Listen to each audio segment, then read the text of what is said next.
Le matin où j'ai récupéré les clés de mon premier appartement en copropriété. Je me tenais sur le parking avec un café dans une main et 2 petites clés en laiton dans l'autre. Pensant que c'était cela que représentaient vraiment 6 ans de garde supplémentaire. De vacances sautées et de tristes déjeuners au bureau. Plutôt bien. J'avais 28 ans. J'étais une infirmière diplômée travaillant dans un service d'urgence très fréquenté.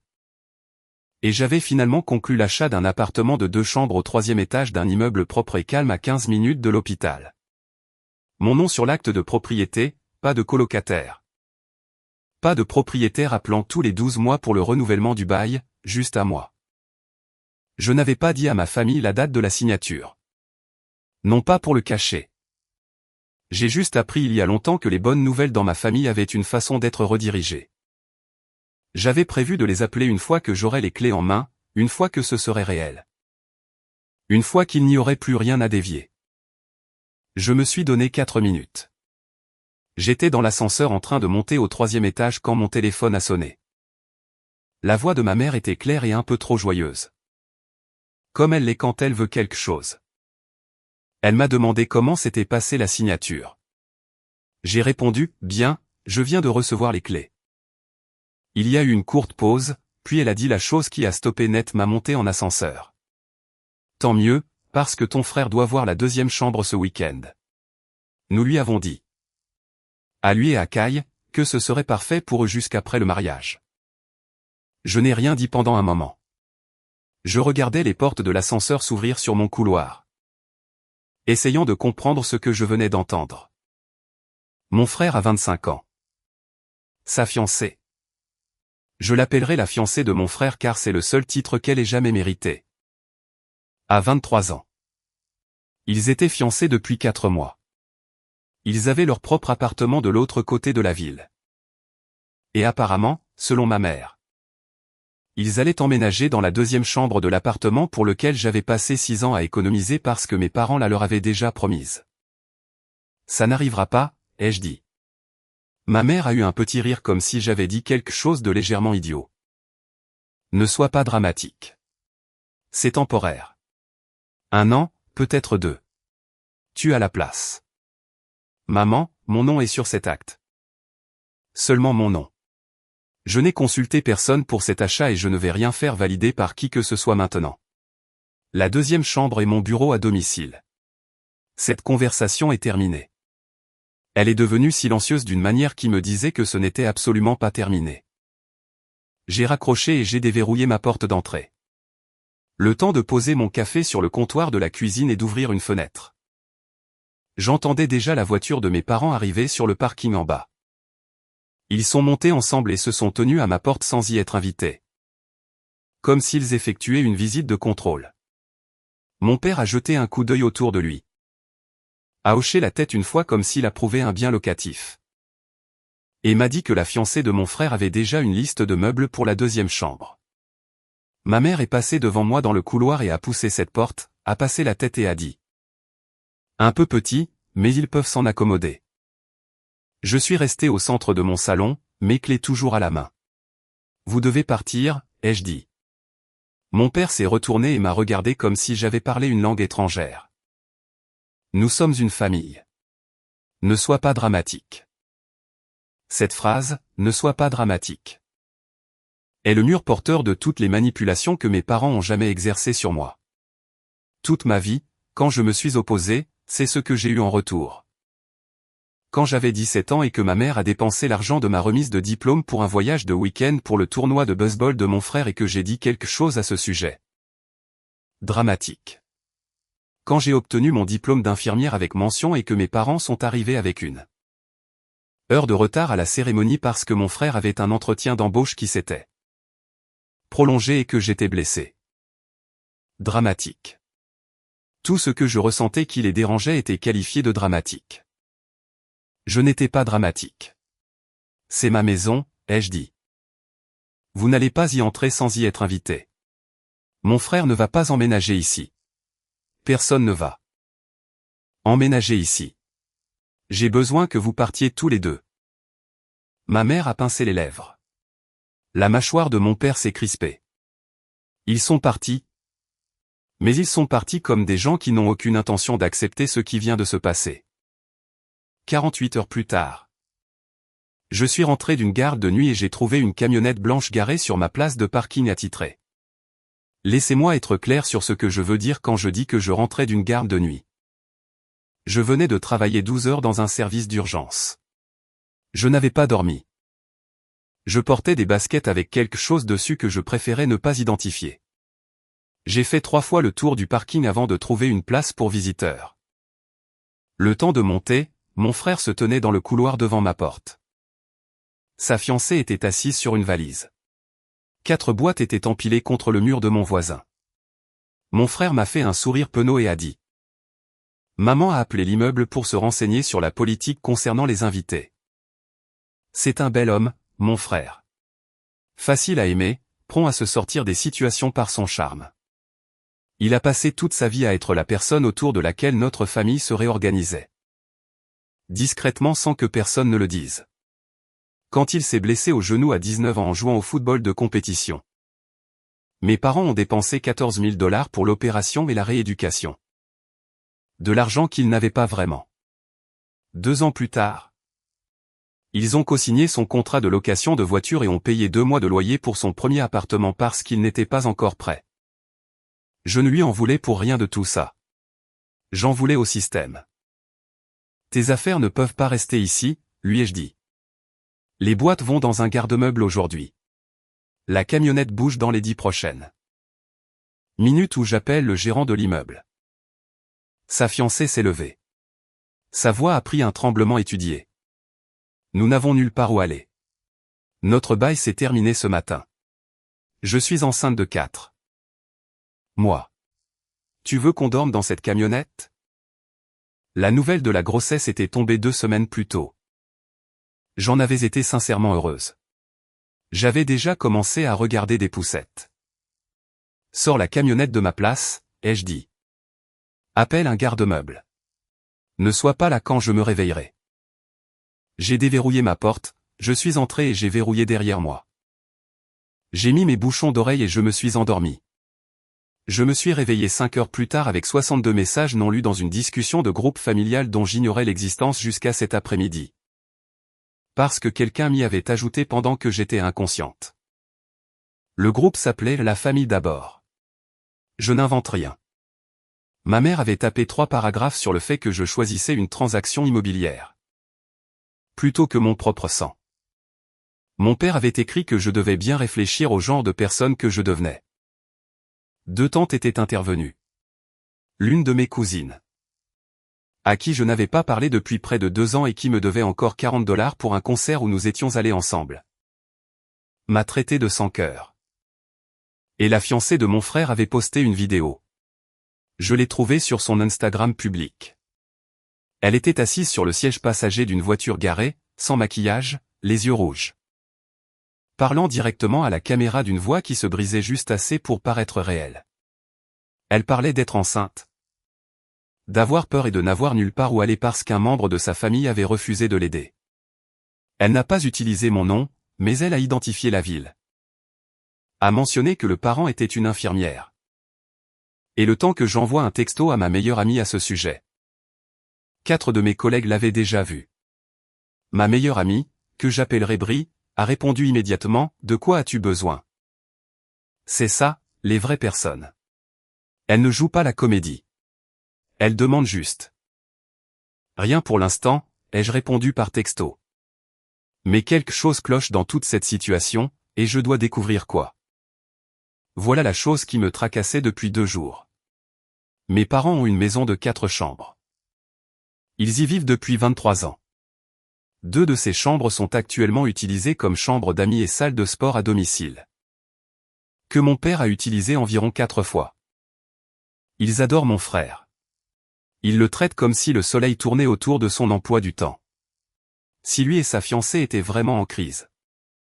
La solution était à 20 minutes et ne coûtait rien à mes parents. Alors pourquoi insistait-il si fort pour les installer chez moi?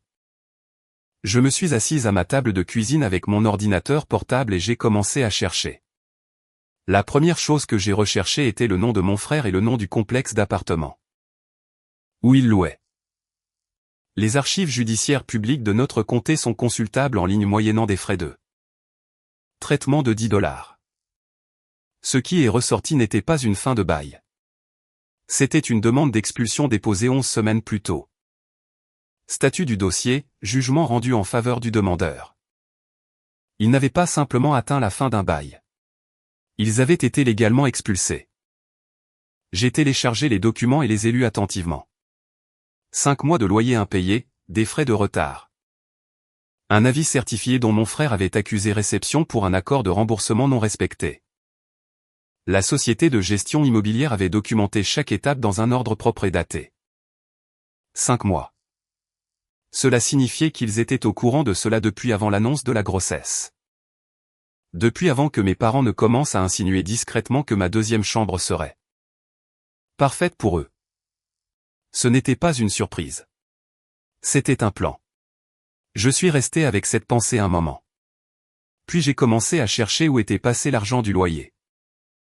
Les réseaux sociaux de la fiancée de mon frère étaient publics et elle publiait constamment.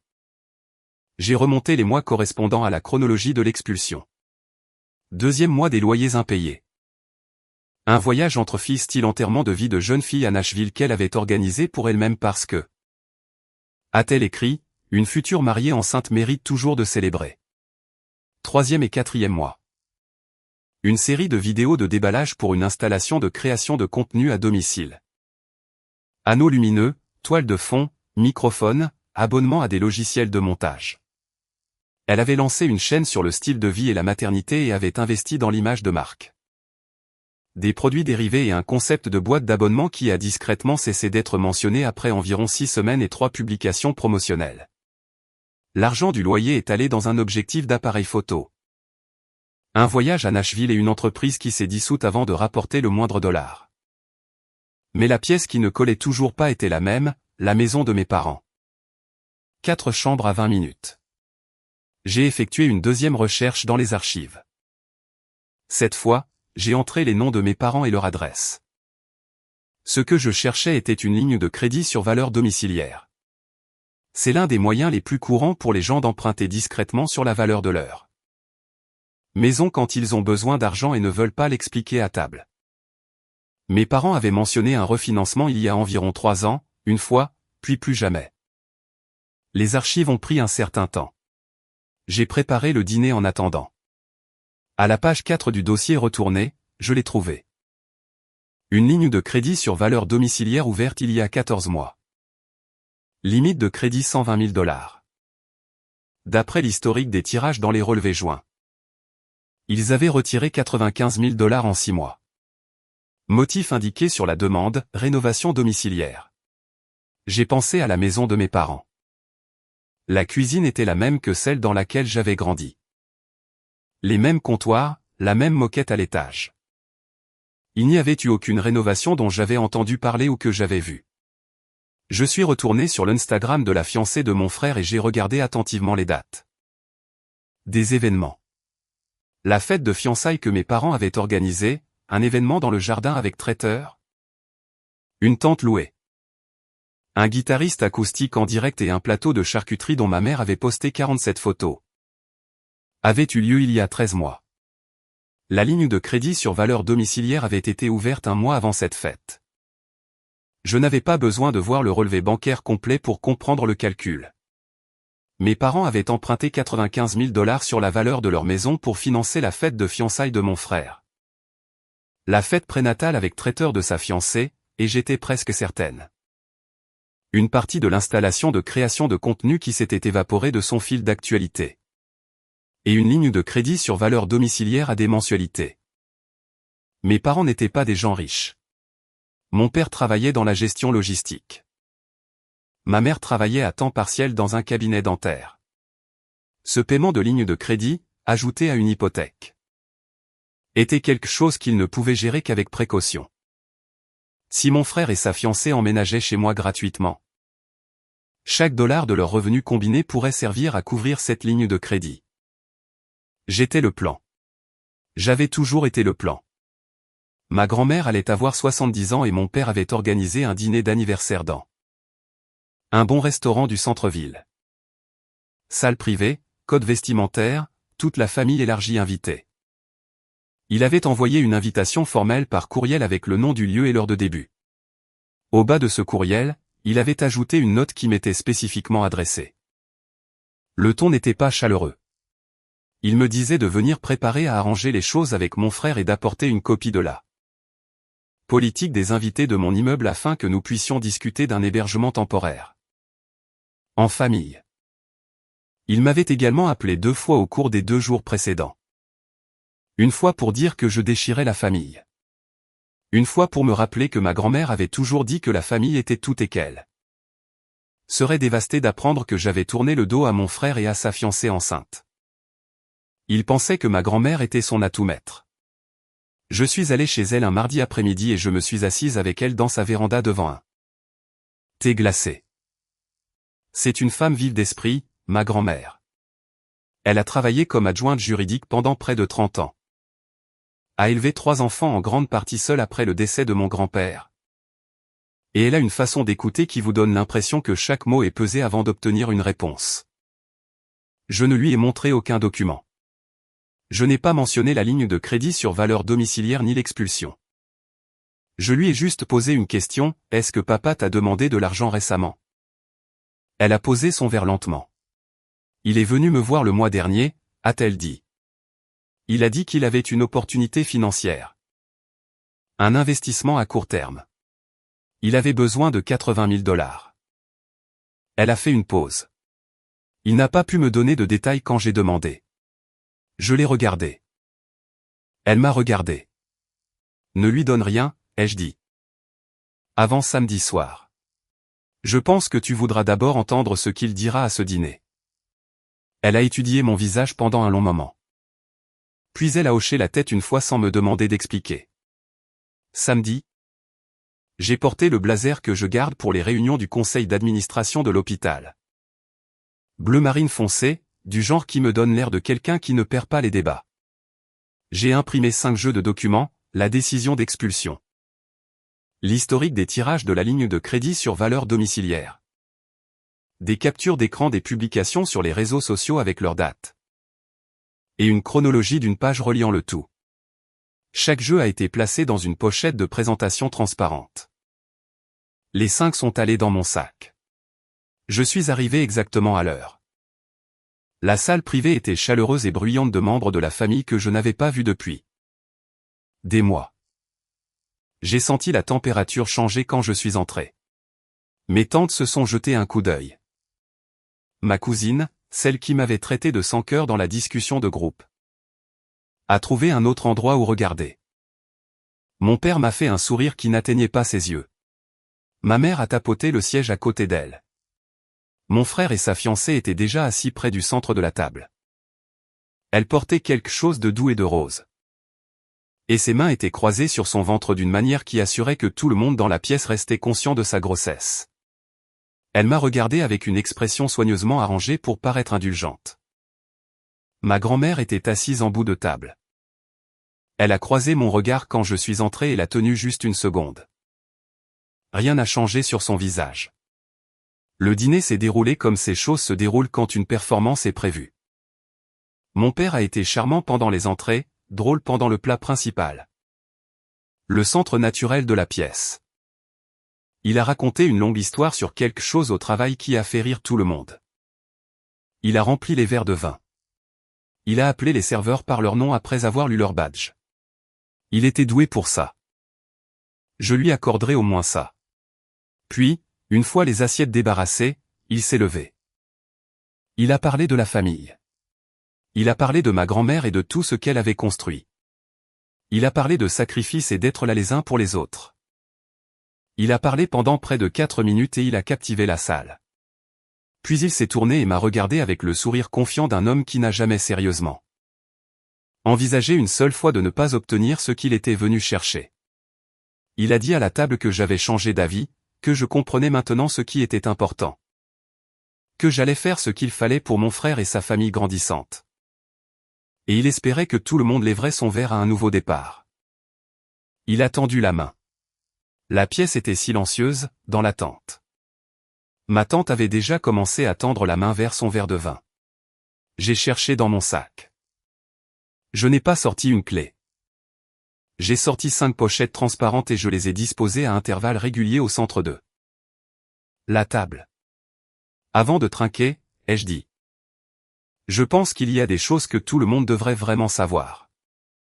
J'ai donné une pochette à la tante à ma gauche, une à mon oncle en face de moi. Une à une cousine qui avait été la plus bruyante dans la discussion de groupe. J'en ai posé une directement devant ma grand-mère. J'ai gardé la dernière dans ma main. J'ai parlé clairement sans élever la voix. J'ai expliqué que mon frère et sa fiancée n'avaient pas atteint la fin d'un bail.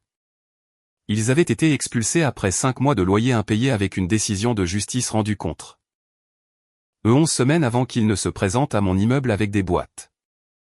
J'ai parcouru la chronologie sans commenter les paiements manqués, les avis certifiés, l'accord de remboursement non respecté, le voyage à Nashville, le lancement de la création de contenu. Ensuite, j'ai expliqué la ligne de crédit sur valeur domiciliaire. J'ai dit à la salle que mes parents avaient emprunté 95 000 $ sur la valeur de leur maison au cours des 14 derniers mois. J'ai dit quand la ligne de crédit avait été ouverte et j'ai montré les dates en regard des photos de la fête de fiançailles et de la fête prénatale que ma mère avait publiées publiquement. Je n'ai accusé personne de quoi que ce soit que je ne pouvais documenter. J'ai relié ce qui était dans les archives à ce qui était visible en ligne. Et puis j'ai dit la partie qui importait. Il ne s'agit pas du fait que mon frère soit en crise. Il s'agit du fait que s'il emménage chez moi sans payer de loyer, son salaire et celui de sa fiancée pourront servir au paiement mensuel d'une ligne de crédit que mes parents ne peuvent actuellement pas couvrir seuls. Je ne suis pas un membre de la famille à qui on demande de l'aide.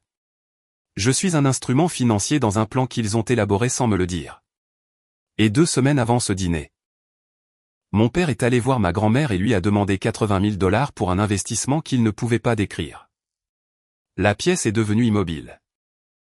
Le visage de mon père est passé par plusieurs expressions pour finalement s'arrêter sur la colère. Il a dit à la table que ces documents pouvaient être n'importe quoi. Il a dit que j'inventais une histoire parce que j'avais toujours été jalouse de mon frère. Il a cherché du regard quelqu'un pour le soutenir et a trouvé des visages penchés sur des pochettes. À la place, ma grand-mère a mis ses lunettes de lecture. Elle lisait lentement. Elle tournait les pages. C'est une ancienne adjointe juridique et elle sait à quoi ressemble une décision de justice. Elle sait à quoi ressemble un relevé de ligne de crédit sur valeur domiciliaire notariée. Elle sait ce que signifie un historique de tirage. Quand elle a posé la dernière page, elle ne m'a pas regardé. Elle a regardé mon père. Elle lui a demandé, d'une voix plus basse que tout le reste dans la pièce, s'il était venu chez elle pour lui demander de l'argent afin de couvrir une dette qu'il avait contractée pour financer les fêtes de son fils. Mon père a commencé à parler. Ma mère a posé sa main sur son bras. La fiancée de mon frère fixait la table. Ma grand-mère a levé une main et mon père s'est arrêté. « Tu as emprunté sur ta maison », a-t-elle dit. « Tu es venu me voir pour en avoir plus et tu as essayé d'utiliser la pression et un dîner de famille pour pousser cette fille à absorber le reste. » Elle a fermé la pochette. Non. C'était tout. Juste non. Elle s'est tournée vers moi et a dit, « Je suis désolé que cela t'ait été fait. » Elle l'a dit simplement, sans jouer la comédie. « Tu t'es mieux comporté que n'importe qui d'autre dans cette pièce ce soir. » Puis elle s'est levée. C'est souhaiter un joyeux anniversaire d'une voix sèche qui a fait rire aux éclabris. Que j'avais invitée et qui était assise à 2 places de moi. Et elle est sortie de la salle à manger privée. La table s'est disloquée par morceaux après cela. Mes tantes ont rassemblé leurs affaires sans croiser le regard de mes parents. Mon oncle a tapé sur l'épaule de mon père avec une expression qui n'était pas chaleureuse et n'a rien dit. La cousine qui m'avait traité de sans cœur m'a trouvé près du vestiaire en sortant. Elle a dit qu'elle n'avait pas eu toute l'histoire. Elle a dit qu'elle aurait dû demander avant de dire ce qu'elle avait dit dans la discussion de groupe. Ce n'était pas un grand discours, juste une phrase simple et honnête. Et elle l'a prononcée sans attendre que je l'absolve. Je lui ai dit que j'appréciais. Je le pensais vraiment. Les mois qui ont suivi ce dîner n'ont pas été dramatiques. Ils ont juste été calmes. Comme les choses deviennent calmes lorsqu'une pression soutenue est enfin relâchée. Mon frère et sa fiancée ont emménagé dans un appartement de 2 chambres dans un quartier moins cher de la ville. Ils ont tous les deux pris du travail supplémentaire. La chaîne Lifestyle a été mise en pause pour une durée indéterminée. Mon frère m'a envoyé un texto une fois pour dire qu'il était désolé de s'être présenté à mon immeuble avec des boîtes. Qu'il n'avait pas compris à l'époque ce que nos parents faisaient réellement. Je l'ai cru. Il avait été un produit du même système que moi. Juste depuis une position différente à l'intérieur de celui-ci. Mes parents se sont occupés de la ligne de crédit sur valeur domiciliaire. De la manière dont on gère une dette que l'on a créée. Lentement, avec des ajustements qui étaient inconfortables, mais qu'il leur appartenait de faire. Mon père a converti la chambre d'amis inutilisée en un espace de travail locatif pour un propriétaire de petite entreprise qui a besoin d'un espace de réunion 3 jours par semaine. Ma mère a pris plus d'heures. Ils ne sont pas retournés voir ma grand-mère. Ma grand-mère a commencé à venir dîner chez moi une fois par mois. Elle boit de l'eau pétillante avec du citron. Elle me bat au Scrabble sans effort visible et elle raconte des histoires de ses années d'adjointe juridique qui sont vraiment fascinantes. C'est la relation que nous aurions dû avoir depuis longtemps et nous la construisons maintenant. Je n'ai pas complètement coupé les ponts avec mes parents. J'ai mis de la distance et de l'honnêteté dans la relation à la place. Et j'ai arrêté de combler les silences par la soumission. Quand ma mère commence une phrase par « je pense juste que tu devrais considérer », je la laisse finir et ensuite je dis ce que je pense vraiment. Il s'avère que c'est un arrangement qui fonctionne. La 2e chambre est mon bureau à domicile. Un bureau debout, une bonne chaise, une lampe que j'ai choisie moi-même. Le matin, quand la lumière passe par cette fenêtre, elle ressemble exactement à ce qu'elle est. Une pièce dans une maison que j'ai payée et qui n'appartient à personne d'autre qu'à moi. Je pensais autrefois que maintenir une limite était un acte dramatique. Ce n'est pas le cas. C'est juste la forme la plus silencieuse de respect de soi qui existe. Vous le faites une fois, clairement, sans vous en excuser. Cette histoire est entièrement fictive et destinée uniquement à des fins de divertissement et d'éducation.